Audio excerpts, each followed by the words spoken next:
Well, this review is very ill-timed, being that Christmas 2020 has come and gone. Though, given my inability to keep a schedule, I'm actually surprised this video came out before March. While for many, Charles Dickens' beloved classic, A Christmas Carol, is synonymous with Christmas itself, the story of its creation was relatively unknown, until The Man Who Invented Christmas hit theaters in 2017. Though the film was well received by critics, it seems that historical accuracy was not high on the filmmaker's list of concerns, resulting in a film full of half-truths.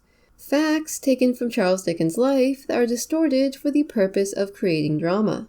While I mean no disrespect, as most historical films are guilty of this to some degree, The Man Who Invented Christmas is so oversaturated with small changes and omissions that I've decided to change the format of my video. Rather than dividing my video into two categories, namely what they got right and what they got wrong, I will instead be describing the historical relevance of events in the movie as they occur. Starting with, just like in the film, Charles Dickens and his wife Catherine completed a 5-month tour of America, starting in January of 1842. While Dickens was wildly popular in America, the writer was somewhat disappointed by his American cousins, a sentiment which comes across in American Notes and Martin Chuzzlewit, two books that contributed to Dickens' decline in popularity.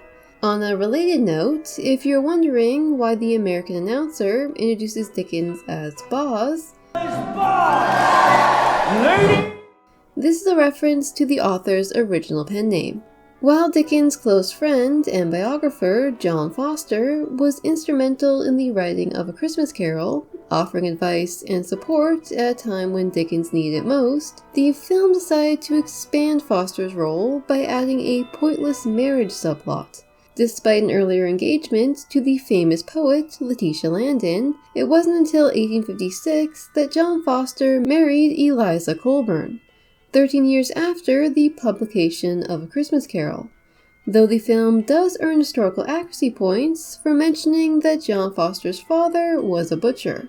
Film Dickens has a much more positive reaction to his wife's pregnancy, as the real Charles Dickens actually called his wife a donkey when he found out that she was pregnant with their 5th child. I hate to tell you, Charles, but it takes 2 to tango. That baby is as much your responsibility as hers.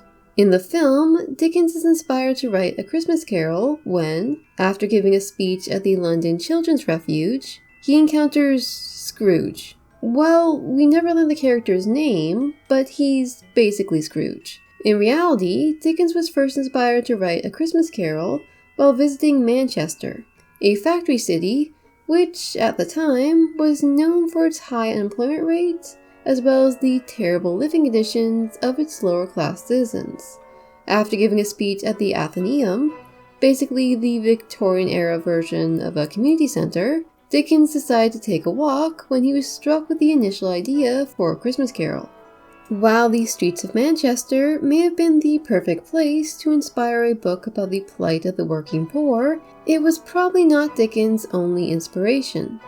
While in Manchester, Dickens visited his elder sister, Frances, or Fanny, and her family, including her young son, Henry Burnett Jr., who may have provided the inspiration for Tiny Tim. While scholars and doctors have tried to diagnose the exact nature of Tiny Tim's illness, there can be no question that Henry Burnett Jr. suffered from tuberculosis, a disease that ran rampant in 19th century England. While tuberculosis is primarily a respiratory illness, it can also manifest in other areas of the body, such as the bones and joints, often resulting in shortened limbs and bone deformities in children.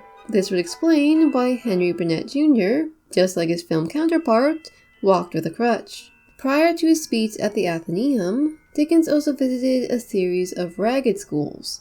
These schools, named for the ragged appearance of their students, were a series of charitable institutions established for the education of poor children.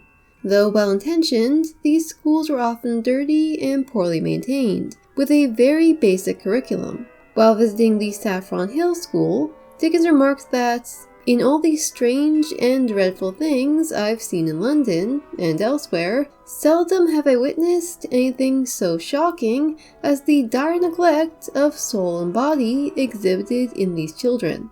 If you're beginning to see parallels between the students of Saffron Hill and the characters' want and ignorance, then give yourself a prize, as it's believed that these children were their unfortunate inspirations.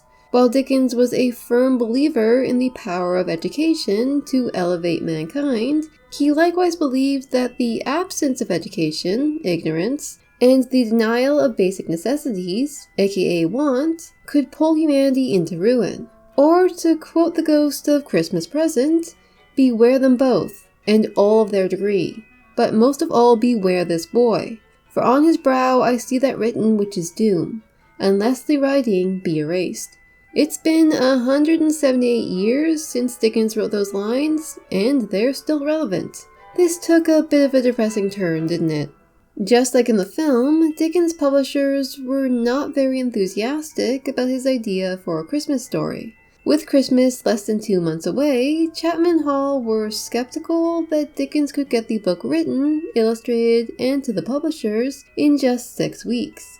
They also took issue with the theme of the book, as Victorian society considered Christmas a minor holiday, more on the level of Memorial Day than the all-consuming commercial juggernaut it is today.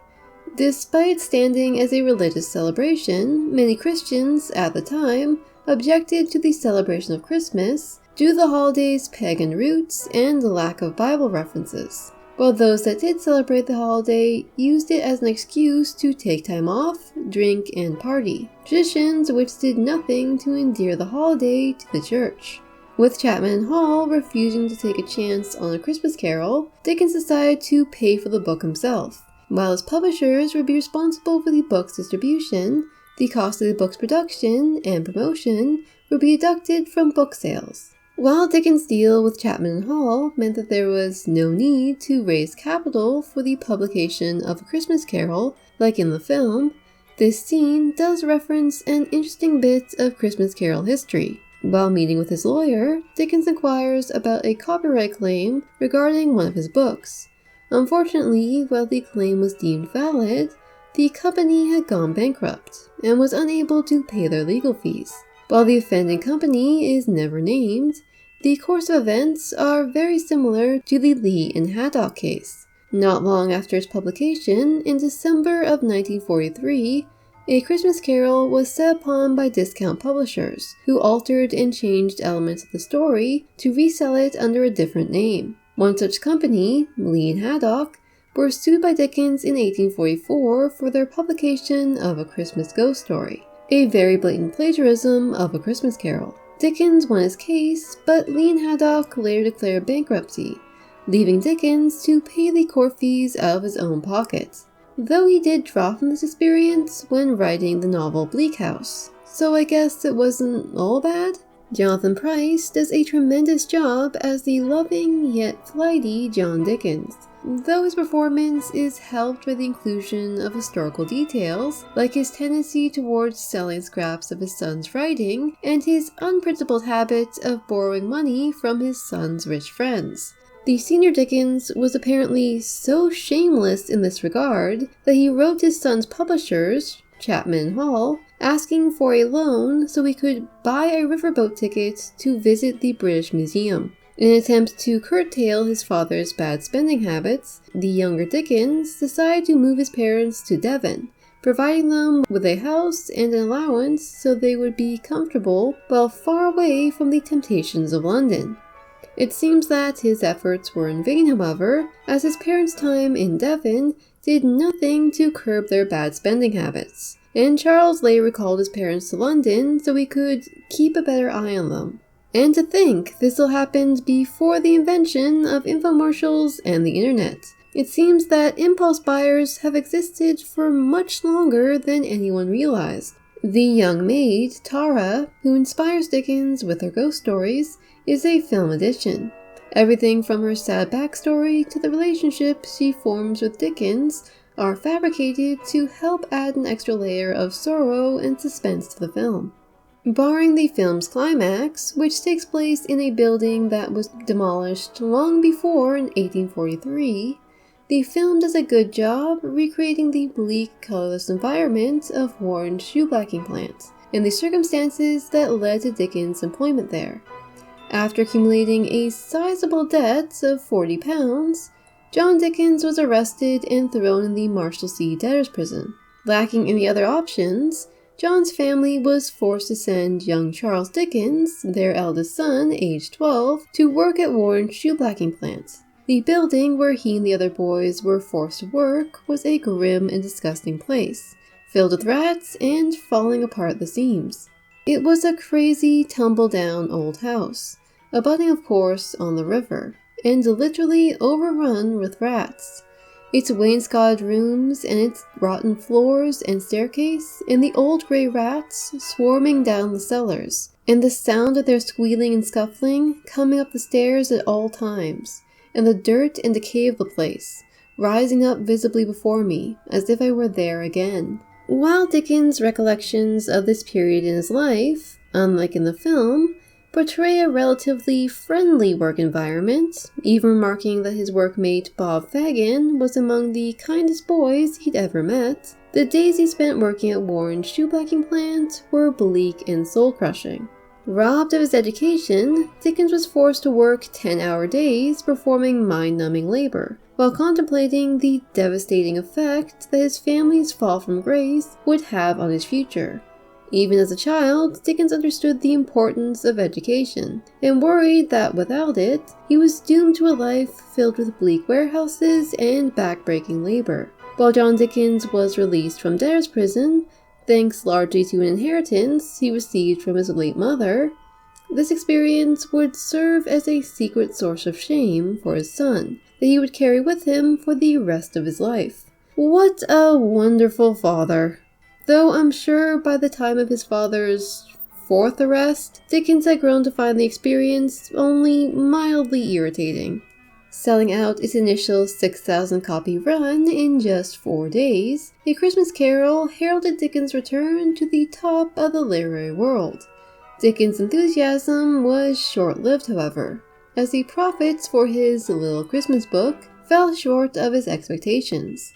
Though successful, the cost of the book's production, including extra features like a red cloth cover and pages trimmed with gold, took its toll on Dickens' bottom line.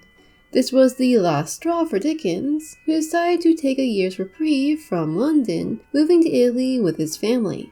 While this isn't the happy ending of the film, if we can take anything away from this period in Dickens' life, it's that, despite his hardships, he never gave up and he never stopped writing. Rather than lock himself away from the world like Scrooge, Dickens set out to write a story that he hoped would change it. Well, I'm Silver Jade, saying remember to support your local library, and a happy belated Christmas to everyone.